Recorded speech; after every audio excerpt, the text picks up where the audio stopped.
Good morning, good afternoon, good evening. Whenever you are watching our podcast, I am Jeff England from the Fort Polk Podcast Studios and Fort Polk Public Affairs Office.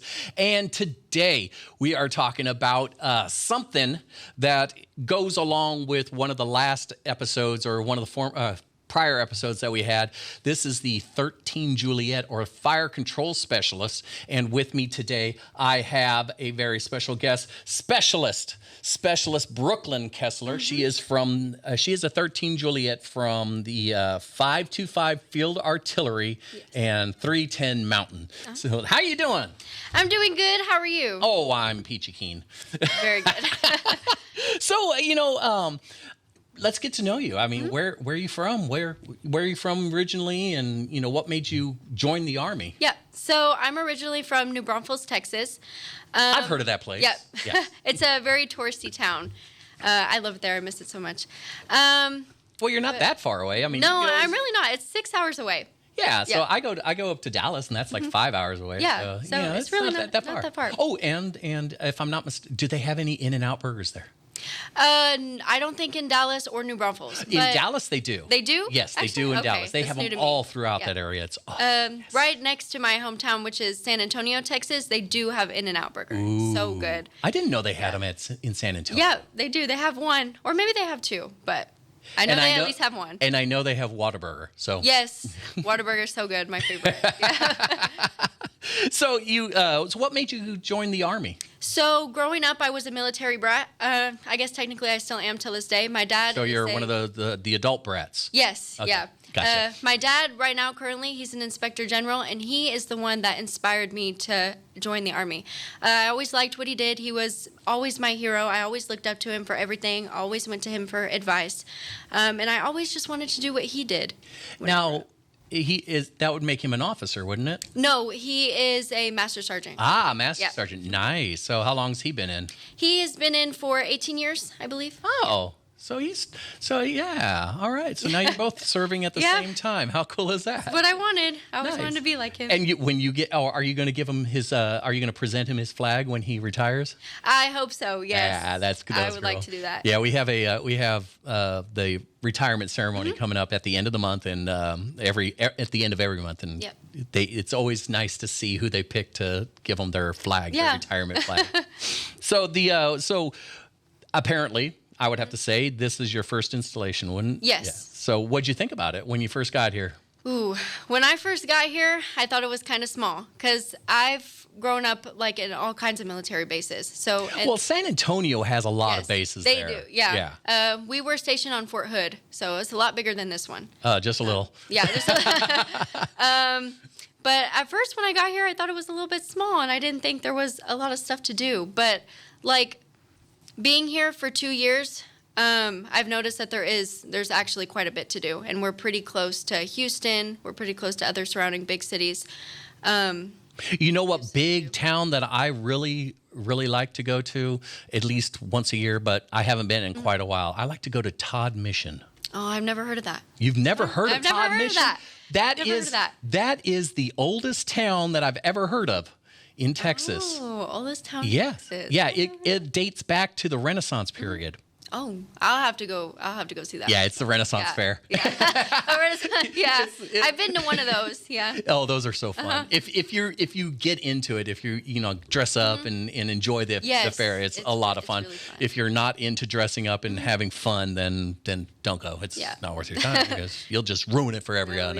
No, it's over by Conroe. So Conroe's a little bigger, so they might know that. Yeah, just north of Houston. So, speaking of that, so what do you like to do in your spare time when when you're not wearing the uniform and you go out and on your own time? What do you like to do? On my own time, of course, I enjoy going out on dates with my husband. Oh, how sweet! I hate dating. Been married too long to go out on dates. Oh, yeah. It's like, I'll just pick up something to eat and bring it home. Yeah, you get there eventually. I also really enjoy thrifting. I love thrifting. Oh, cool. I've got some stuff that I want to sell. Go ahead. Yeah. Real good price. Yeah. So thrifting or antiquing? Do you Yes, do yes, okay. I enjoy that. There's an antique shop, or there's like a thrift store antique shop down in DeRidder.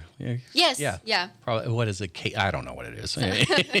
Anyway, so you've been here so how long you've been at Fort Polk? Officially 2 years. 2 years. Yeah. So what was your, do you have any favorite training memories? I mean, I'm sure that you've gone through well, you've got your basic training. There's a bunch of different installations that have that, as opposed to the Air Force, which has one.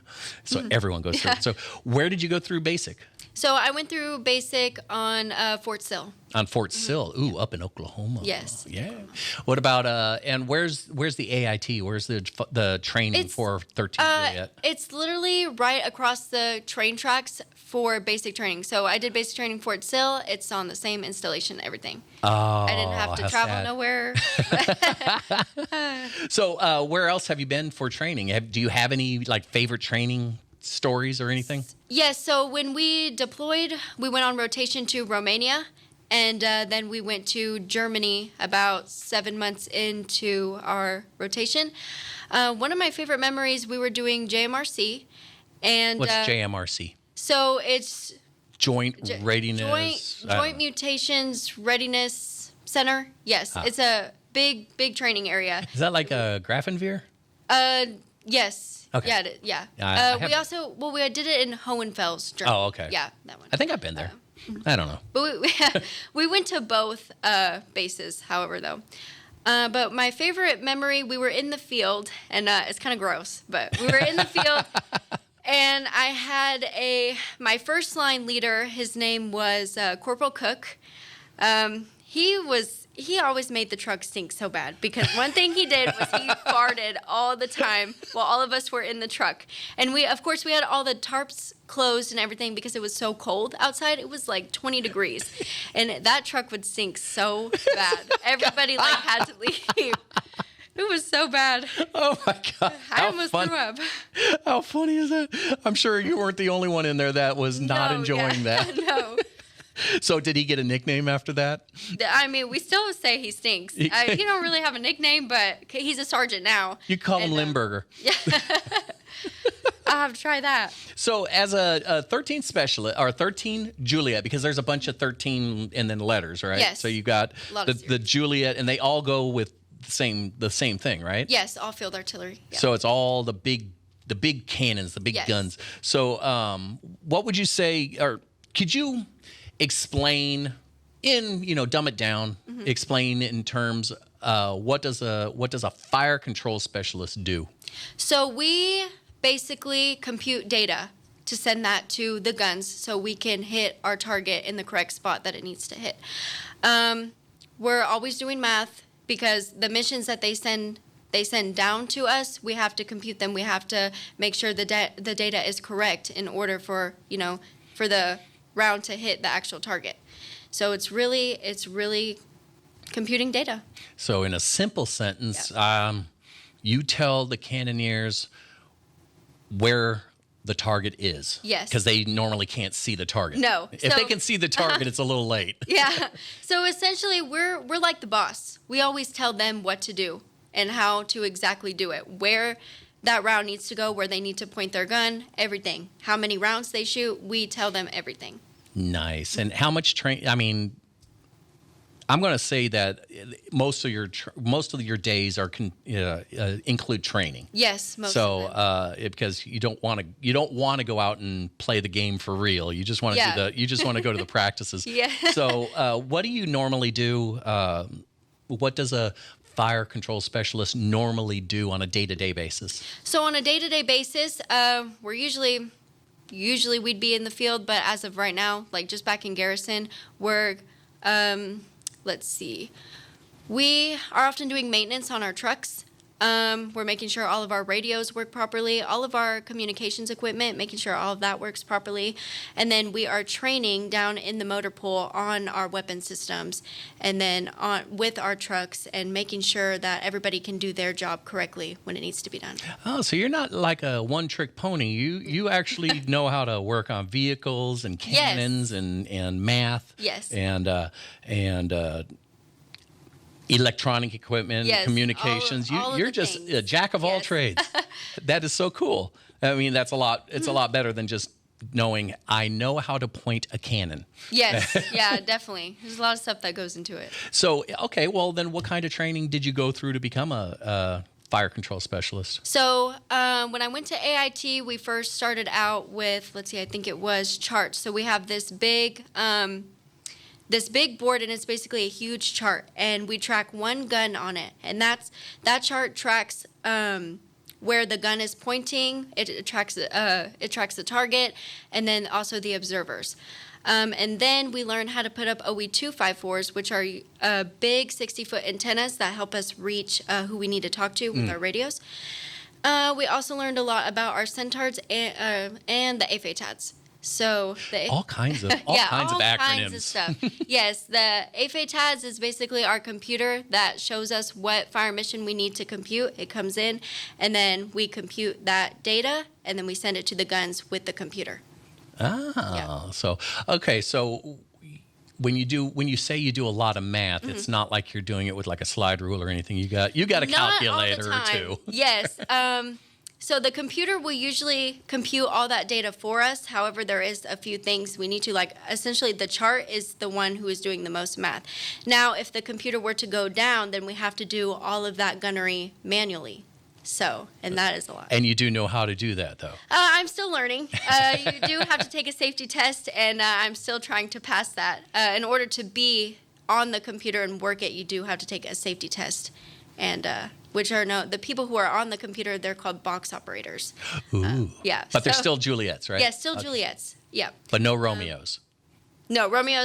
13 Romeos, I think they are radars. Gotcha. So they're even farther out. Yes, they're farther out.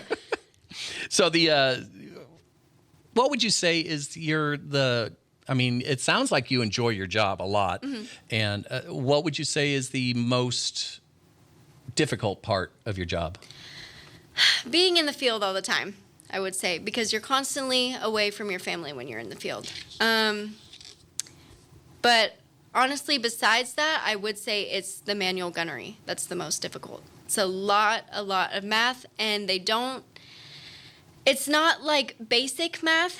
It's artillery math. Artillery math is completely different than basic math that they teach you in school. Oh, you think that's bad? Try Boolean algebra. Oh, yeah, I don't know. I don't want to try that if I barely do artillery math.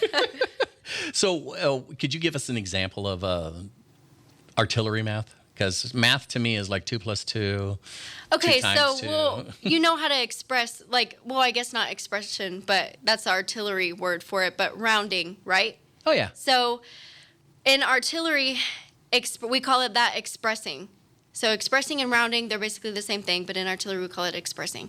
So if you were to have, let's say, a number 45.5, it would round up to 46.0. That's basic, right? Yeah, it's just like rounding. But let's say you had 44.5. That would go back down to 44. If the number ends in 5, it has to go to the nearest even number. You won't round up because if it has to be. You have to round it to an even number. Yes, it has to round to an even number. So if you had like 44.5, it's not going to go up to 45. It would stay at 44. Gotcha. That's your nearest even number. But what about 44.9? 44.9? Yeah. Ooh, that 44.9. Yes, that would go up to 45, right? Yeah. Yeah, because the number does not end in 5. If it ends in 5, then you have to round to the nearest even number. Okay, so 42.9. 43. But that's an odd number. Yeah, but it doesn't end in 5. Because 43.9 doesn't end in 5. It has to end. It would have to be like 43.5, 44.5. They all have to end in 5. It's a little confusing. I know. Just a little. Yeah. It's got to be an even number. Well, I'm sure if I was to go through the class, I might be able to figure that one out. For now, I'll let you do all the math. Yeah. So what's one skill? Well, actually, I already know the answer to this. I'm sure everyone else. But how does your role directly impact those or operations on the battlefield? Yep. So how it directly impacts is we have to make sure that round hits the target. We are support. So we're support for the infantry. We're support for the observers who are viewing the target. And they let us know, hey, we need rounds down range. So we compute that data, get the rounds down range. It's very important because we don't want to friendly fire. We have some of our infantry soldiers really close to the target, and we have to make sure that that target hits where it's supposed to go, because we don't want to hit our other soldiers. I can totally see, a brand new forward controller making the mistake and giving them the coordinates of where they are instead of where they want the rounds to go. Exactly. Like, yes. oops. So we have to be really careful because they're pretty big rounds.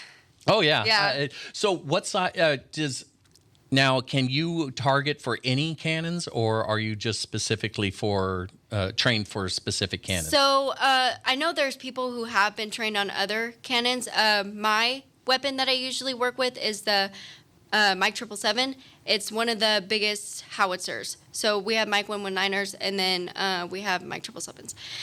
And yeah, the 777s are a lot bigger than the 119ers. But usually I just know how to work the 777s. I've never been on a 119er. I don't really know how they work. I know they have different charges. So. Yeah. They all go different distances. Yes. Can these? Do you have to change the targeting by the round that they're using, or the load? Yes. Or the big cannonballs or whatever. Sort of. If we're using a different round, we'll probably have to use a different charge, as well. There's a lot of stuff that goes into it: propellants, charges, fuses, and the round itself. I can tell you right now the easiest round to target with any of the cannons. Yeah. Yep, I could tell you right now. What is that? Blanks. Blanks. Yeah. Yes. Yeah. Aim it away from everybody, and you're good to go. You're good to go. Do they ever make you come down and help clean the guns? Yes, sometimes. Yeah. You should try not to, but volunteer to do it after they shoot a bunch of blanks out of it. Ooh. I hear they're all wax. Yeah, it coats the inside. No, completely a mess. So, what would you say this one's the one that everyone knows. What would you say is the one skill that is essential for your job? Knowing how to work with radios. Oh, that's it? Yes. I thought it would be math. Well, yes, it is math. Math is very essential, yes. But when you're a new soldier coming into the section, they expect you to know how to work with radios. Communications is a big thing to us, because we have to be able to talk to battalion, we have to be able to talk to our guns, and we have to be able to talk to the observers. Now, are they using all the same languages or the same verbiage and all that stuff, or do you have to speak a certain way to the command and then a certain way to the cannons in certain? Sometime. It depends on what we're telling them to do. But mostly within the 13 series, all of us, we all speak the same. They all speak the same. Yeah, we all know what the. Yeah, because I hear the pilots on the radio, and it's like, what language are they? It's like da da da da da da. It's like, okay. Yeah, the artillery language is kind of like that. Yeah. Yeah. So now, what about your proudest? Your proudest moment, because I know you've been in at least here for 2 years, so you've been in for a little more than 2 years. How long is your school anyway? For AIT, it's when I went in, it was 7 weeks. I don't know if they changed it at all, but it should still be 7 weeks, I believe.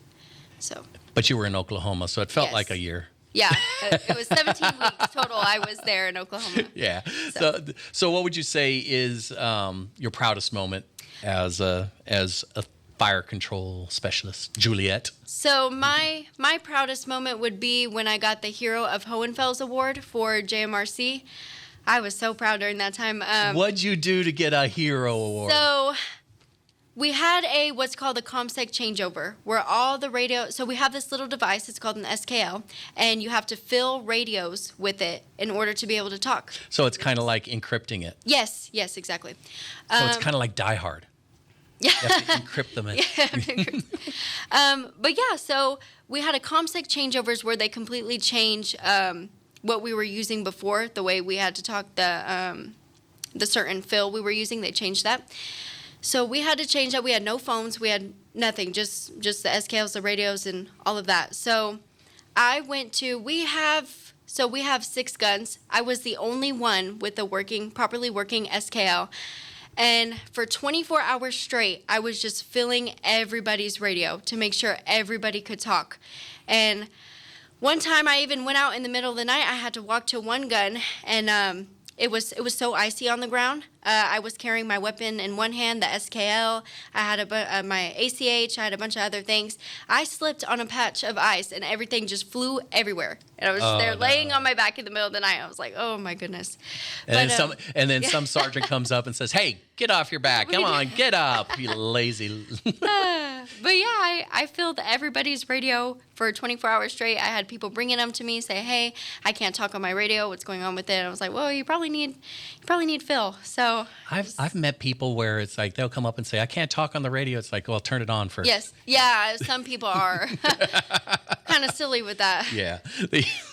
So you got the hero of Hohenfeld. Hero of Hohenfeld's Award, yeah. Nice, yeah. Nice. I think I have been to Hohenfeld. It's like Hohenfeld, Grafenwehr, they're in the same area? Sort of. I think they're like an hour away from each other. Yeah. Yeah, it was a long time ago. Long time ago.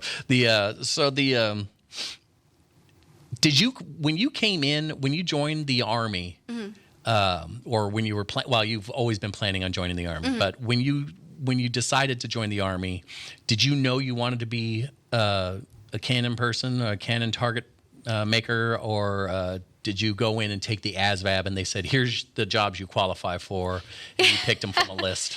Picked them from a list. Yeah. So this one looks cool. Yeah, I watched a lot of videos, and my dad was like, here, pick from field artillery. He gave me the 13 series list, and 13 Juliet I thought was the coolest. So I chose this job. It's probably the coolest because you got the air conditioning. Yeah, we do. Yeah. We absolutely do. Our job is not as physical as it is for the cannoneers. Yeah. I would imagine that's how I would look for it. It's like, let's see, do I want to be out in the field, in the mud, in the rain, in the hot and the cold, or do I want to be where I work with computers and equipment that need to be climate controlled? Absolutely, yeah. Where no one's shooting at me. No. So I take it that you're like really far behind the enemy lines. We're actually in front. I don't know how that works. Behind enemy lines, in front of enemy lines. We're all behind. Yeah, we're all behind the enemy lines. The FDC, when it comes to FDC, is what we're called the Fire Direction Center. We are placed a little.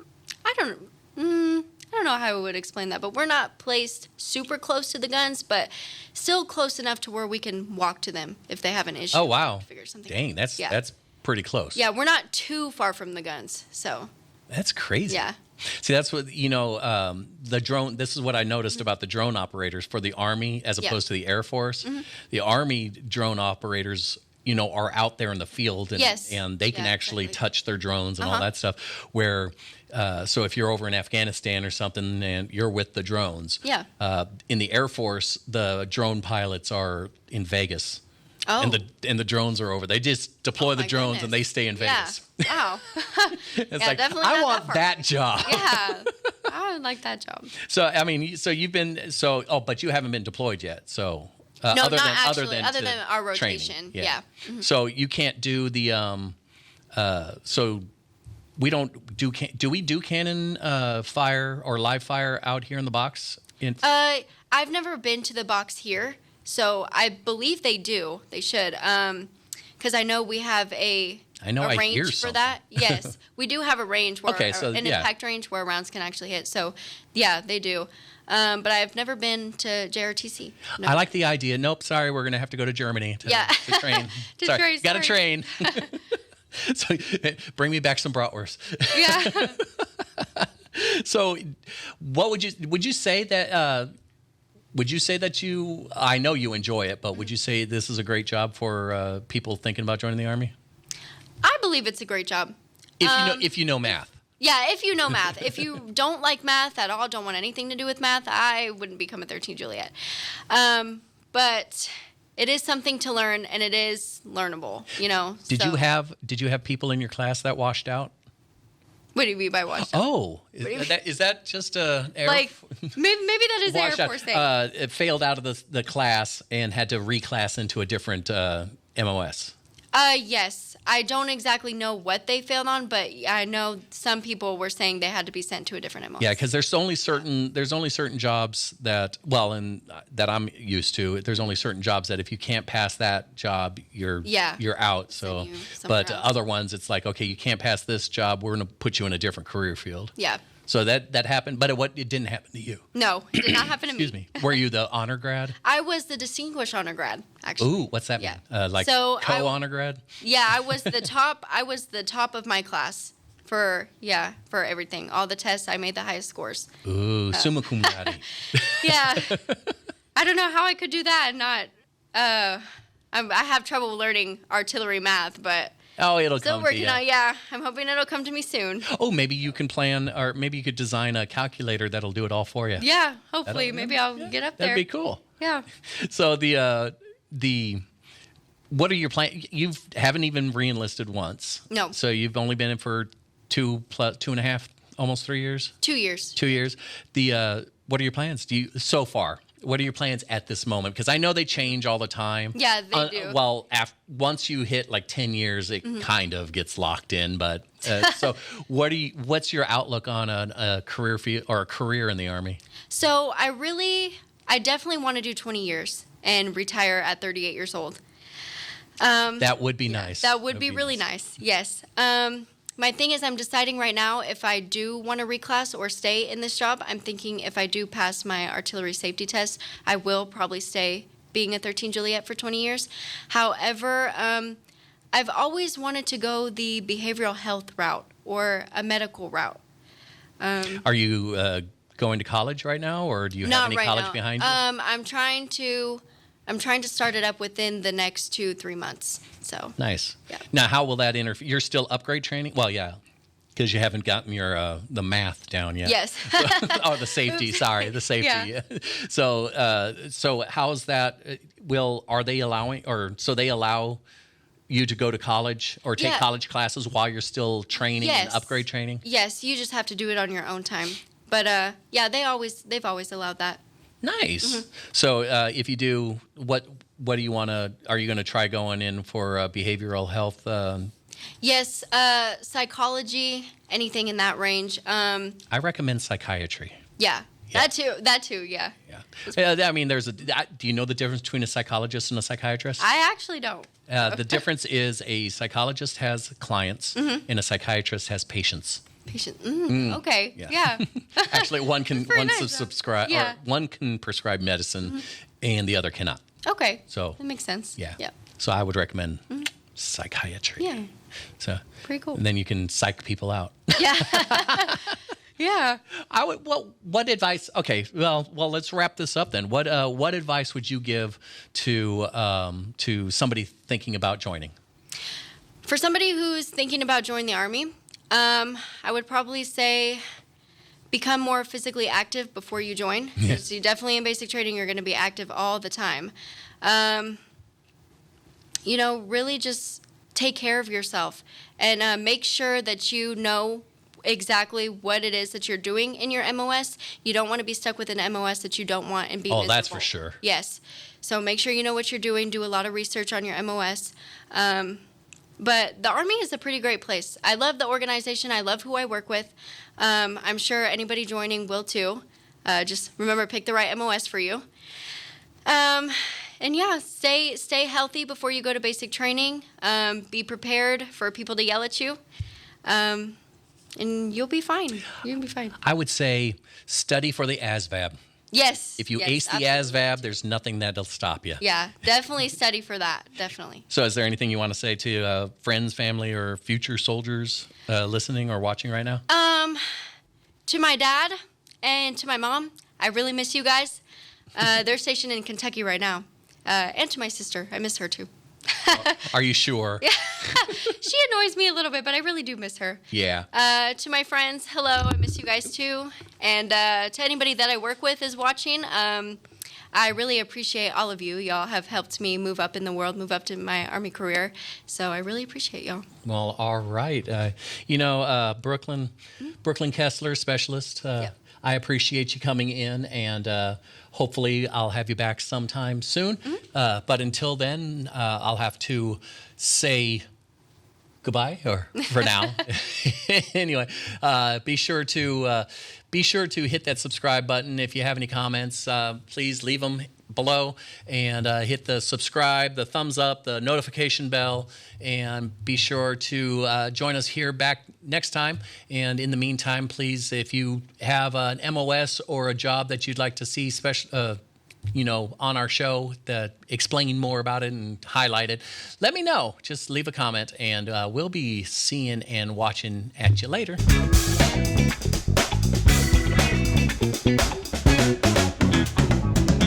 That was easy.